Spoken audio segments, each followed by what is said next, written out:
he says, this is towards the end of the Gita, therefore the scripture is your authority. If you want to know what kind of actions you should take, this is what Krishna says. The previous shloka in fact says that ignoring the ordinance of the scriptures, he who acts under the impulsion of desire will never attain happiness. Then he says, therefore the scripture is your authority in deciding what is to be done, what is not to be done. Knowing what is ordained by scriptures, you perform your duty. So this is the key thing. You need a guiding light, and that your scriptures are there. In the simplest form, it is the Gita. But then if you really develop, you can look at Upanishads. And you can get, and then you can look at the yamas and the niyamas and so on. There's no end. I mean, for character development, the Hindu thought has plenty of this. So then ultimately, what we say is that the concept of intelligence, according to the Upanishads, is not what we today think. Today, you ask any student.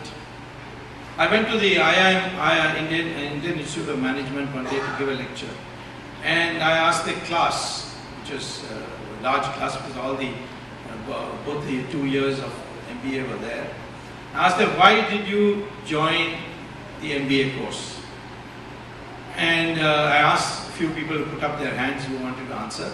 5 people put up their hands, and I asked them all 5. All 5 said only one thing: because the IMM is the surest way to get a good job. That is why we are in IMM. I said, you have no love for the theory of marketing or the theory of finance, that you are no. This is where we know that as soon as we graduate, we'll get a job. And therefore, and then also the matrimonial columns, it is said MBA, the dowry is higher than if it's not an MBA.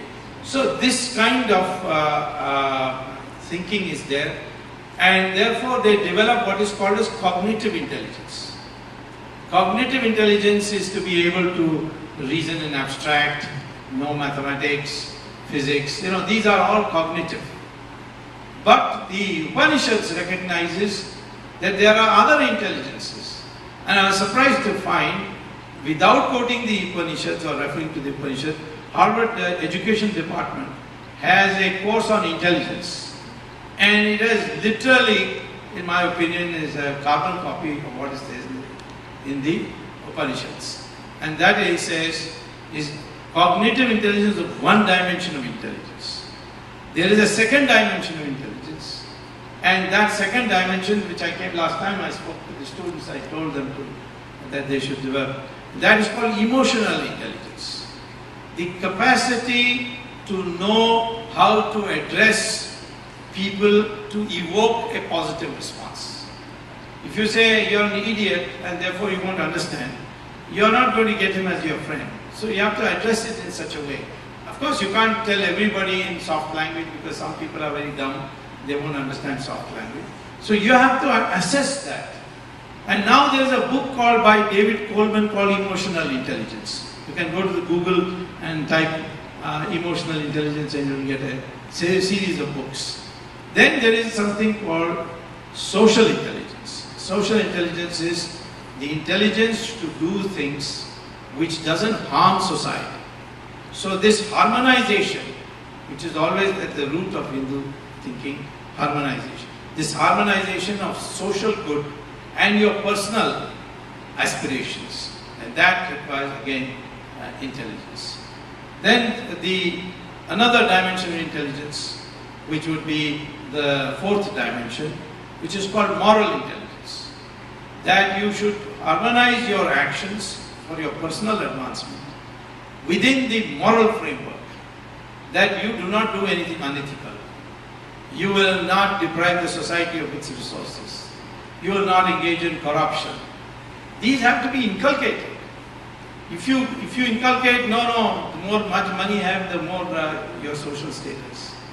It is not this is not an Indian I mean, it's not Sanatan Dharma to say making money is an end in itself.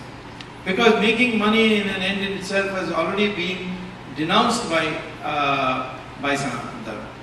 Two great rishis, when they came together to structure the society, one was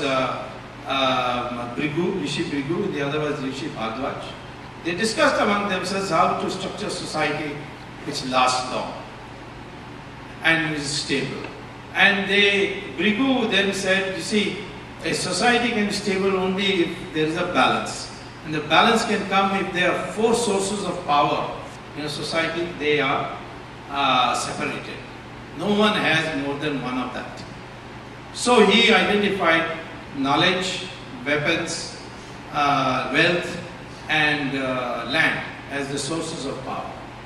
And he said that those who have knowledge, they should not have weapons, they should not have wealth, and they should not have land. And that was the Varna called Brahman. It had nothing to do with birth, because people went into the field of knowledge, became Maharishis, even though they were born in different families. For example, Veda Vyasa, who wrote the Mahabharata, his mother was a fisherwoman. Kalidasa, who wrote the Valmiki, who wrote the Ramayana, is popularly believed to be a child of the Dalits, of Dalit parents. And as far as Kalidasa is concerned, he was a hunter. And Vishwamitra was the Rishi of Rishis. Even the gods were afraid of him. He came from parents who were Kshatriyas. They were not Brahmins. But he became a Maharishi. Ravan was a Brahmin. And many people didn't know that, because for long years, this Dravida Kadagam in Tamil Nadu used to name their sons Ravanan. And they used to celebrate Ravan Leela. Only recently they found out, thanks to my campaigning, that Ravan was a Brahmin. Now they have stopped talking about Ravan. they only do. In fact, you see, Ravan was such a great bhakta of Shiva that he went to Mansarovar.